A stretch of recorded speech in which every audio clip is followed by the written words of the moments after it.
आज के इस कार्यक्रम में उत्तर प्रदेश में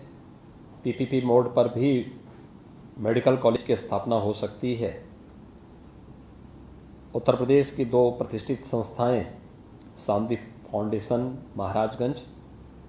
और सिद्धिविनायक संस्था बरेली, दोनों ने दो जनपदों में पीपीपी मोड पर राज्य सरकार की नीति के अंतर्गत मेडिकल कॉलेज स्थापना के कार्यक्रम को आगे बढ़ाया है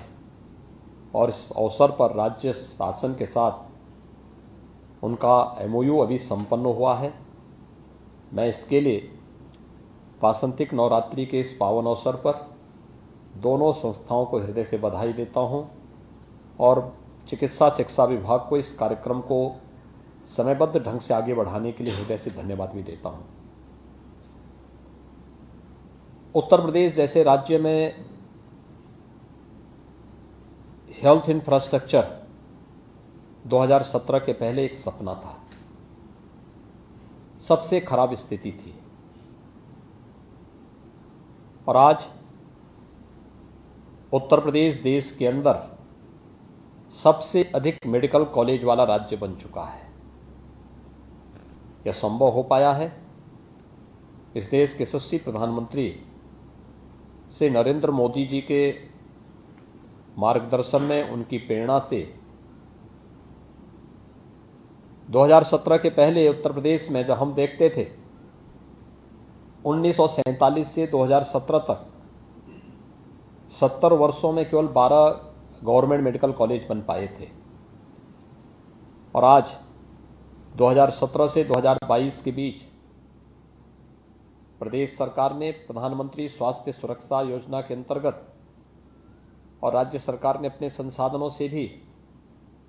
हम लोग 33 नए मेडिकल कॉलेज का निर्माण कर रहे हैं,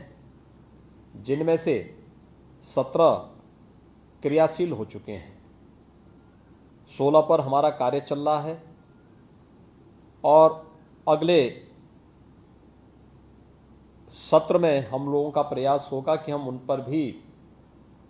प्रवेश की प्रक्रिया को आगे बढ़ाएं। 2 एम्स का निर्माण उत्तर प्रदेश में हुआ। उत्तर प्रदेश में जहां हम लोग पहले देखते थे कि कमिश्नरी स्तर पर मेडिकल कॉलेज होना चाहिए, 5 वर्ष के इस अथक प्रयास का परिणाम है कि उत्तर प्रदेश 75 जनपद वाला देश की आबादी का सबसे बड़ा राज्य है और मुझे बताते हुए प्रसन्नता है कि आज उत्तर प्रदेश के हमारे 59 जनपदों में मेडिकल कॉलेज या तो बन रहा है या संचालित हो चुके हैं। जो 16 जनपद थे जहां पर हमारे सार्वजनिक क्षेत्र के या निजी क्षेत्र का कोई मेडिकल कॉलेज नहीं था, उन्हें पीपीपी मोड पर लेने के लिए हम लोगों ने एक पॉलिसी राज्य शासन ने बनाई। लेकिन विगत 2 वर्ष से हम सब जानते हैं कोरोना महामारी के कारण गतिविधियां कहीं ना कहीं बाधित हुई और हमारे सामने सबसे ज़्यादा चैलेंज था जो प्रधानमंत्री जी ने कोरोना से पहले ही एक मंत्र दिया था कि हमें कोरोना कालखंड में व्यक्ति के जीवन को भी बचाना है और उसकी जीविका को भी बचाना है। जीवन और जीविका को बचाने के इस अभियान के साथ प्राणपण से जुटने का ही परिणाम था कि उत्तर प्रदेश ने कोविड के कई अच्छे मॉडल देश के सामने प्रस्तुत किए, जिनकी सराहना आदरणीय प्रधानमंत्री जी ने, नीति आयोग ने, विश्व स्वास्थ्य संगठन ने और दुनिया के तमाम राजनयिकों ने भी किया और उत्तर प्रदेश के इस मॉडल की सराहना पूरे देश के अंदर हर एक नागरिक ने खुले हृदय से भी किया, जिसमें व्यक्ति के जीवन को बचाने के साथ साथ उसकी जीविका को भी सुरक्षित रखने की पूरे पुख्ता व्यवस्था थे। अपने सफल मॉडल के बाद हमने इस पॉलिसी को आगे बढ़ाया है। जो हमारे 16 जनपद थे जहां पर निजी क्षेत्र में भी राज्य सरकार और निजी क्षेत्र मिलकर के मेडिकल कॉलेज के निर्माण की प्रक्रिया को आगे बढ़ाएंगे और पीपीपी मोड पर आज हमारे 2 जनपद मेडिकल कॉलेज निर्माण की दिशा में आगे बढ़े हैं। मुझे प्रसन्नता है जनपद महाराजगंज में शांति फाउंडेशन पहले से ही इंजीनियरिंग कॉलेज संचालित कर रहा है, नर्सिंग कॉलेज, पैरामेडिकल और अन्य पाठ्यक्रम वहाँ पर उनके पास संचालित हो रहा है। और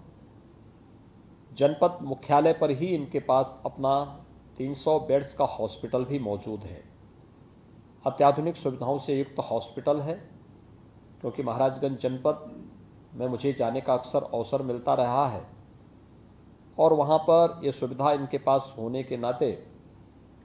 और पिछली बार हम लोगों ने पूर्वी उत्तर प्रदेश की जो एक महामारी थी जो 40 वर्षों से वहाँ के नाबालिग बच्चों को, मासूम बच्चों को निगल रही थी, इंसेफ्लाइटिस के खिलाफ एक अभियान को भी मैंने वहाँ से इन्हीं के संस्थान से प्रारंभ भी किया था। और मुझे प्रसन्नता है कि शांति फाउंडेशन जनपद महाराजगंज में मेडिकल कॉलेज निर्माण की प्रक्रिया के साथ जुड़ रहा है और आज राज्य सरकार के साथ उनका एक MOU यहाँ पर साइन हुआ है। मैं विश्वास व्यक्त करता हूँ कि जल्दी ही अपना मेडिकल कॉलेज के निर्माण की प्रक्रिया को पूरा करके जो बेसिक इंफ्रास्ट्रक्चर है, 330 बेड्स का हॉस्पिटल और अन्य सुविधाएं, उन सभी को यथासमय इसको पूरा करते हुए 2024 में एडमिशन की प्रक्रिया मेडिकल कॉलेज में प्रारंभ हो, इस प्रक्रिया के साथ ये जुड़ेंगे। ऐसे सिद्धिविनायक फाउंडेशन ने भी बरेली में अपना अच्छा, इस फील्ड में उनके पास एक अच्छा अनुभव है, शिक्षा के क्षेत्र में, इंजीनियरिंग के क्षेत्र में, प्रबंधन के क्षेत्र में, हॉस्पिटल्स बरेली में भी और चंदौसी संबल में भी उनके द्वारा संचालित हो रहे हैं। यह अनुभव बहुत महत्वपूर्ण होता है, क्योंकि बना देना आसान है, लेकिन उसको संचालित कैसे करना है ये भी अपने आप में एक कला है, एक प्रबंधन है। इस बेहतरीन प्रबंधन के साथ जो जुड़ेगा वही सफल हो सकता है और उस सफल मॉडल के लिए ही आज यहाँ पर संभल जैसे जनपद में मेडिकल कॉलेज की स्थापना हो। मुझे लगता है संभल की आबादी भी लगभग 22 से 25 लाख की है और उस जनपद में भी कोई मेडिकल कॉलेज नहीं है। 100 बेड्स का हॉस्पिटल ये चैरिटेबल संस्था पहले से ही वहाँ पर संचालित कर रही है और मुझे विश्वास है कि उस इंफ्रास्ट्रक्चर को तेज़ी के साथ आगे बढ़ाते हुए हम लोग समयबद्ध ढंग से वहाँ पर राज्य शासन के साथ जो MOU आपके हो रहे हैं, उन शर्तों का पालन करते हुए, नेशनल मेडिकल कमीशन की शर्तों को पूरा करते हुए हम 330 बेड्स का हॉस्पिटल बना करके तैयार करें, जिससे नेक्स्ट सेशन में आप अपनी क्लास वहाँ पर संचालित करने का कार्य 2024 से प्रारंभ कर सकें। इस प्रक्रिया के साथ आज जुड़ करके आज ये MOU यहाँ पर हो रहा है। मुझे विश्वास है कि जैसे आज इन दो संस्थाओं के साथ पूरे पारदर्शी तरीके के साथ ये MOU के कार्य यहाँ संपादित हो रहे हैं, ऐसे शेष अन्य 14 जनपदों में भी एक एक मेडिकल कॉलेज जो हेल्थ इंफ्रास्ट्रक्चर की स्ट्रेंथनिंग में बड़ी भूमिका का निर्वहन करेंगे, उसको हम आगे बढ़ाने का कार्य करेंगे। मैं एक बार फिर से राज्य सरकार की ओर से चिकित्सा शिक्षा विभाग ने हेल्थ इंफ्रास्ट्रक्चर को और बेहतर करने के लिए आज दो संस्थाओं के साथ जो MOU किया है, ये संस्थाएं समयबद्ध तरीके से अपने कार्यक्रम को आगे बढ़ा करके शासन की नीति का लाभ लेंगे और मेडिकल एजुकेशन को और हेल्थ इंफ्रास्ट्रक्चर को बढ़ाने में अपना योगदान देंगे। मैं आप सबके प्रति हृदय से बधाई देता हूं, अपनी शुभकामनाएं देता हूं और विश्वास व्यक्त करता हूं कि हम समयबद्ध ढंग से इस पूरे कार्यक्रम को आगे बढ़ाने का कार्य करेंगे। आप सबके प्रति मेरी शुभकामनाएं। धन्यवाद। जय हिंद। धन्यवाद माननीय मुख्यमंत्री जी। अब मैं महानिदेशक चिकित्सा शिक्षा से अनुरोध करूंगा कि धन्यवाद ज्ञापन देकर कार्य करें। माननीय मुख्यमंत्री जी।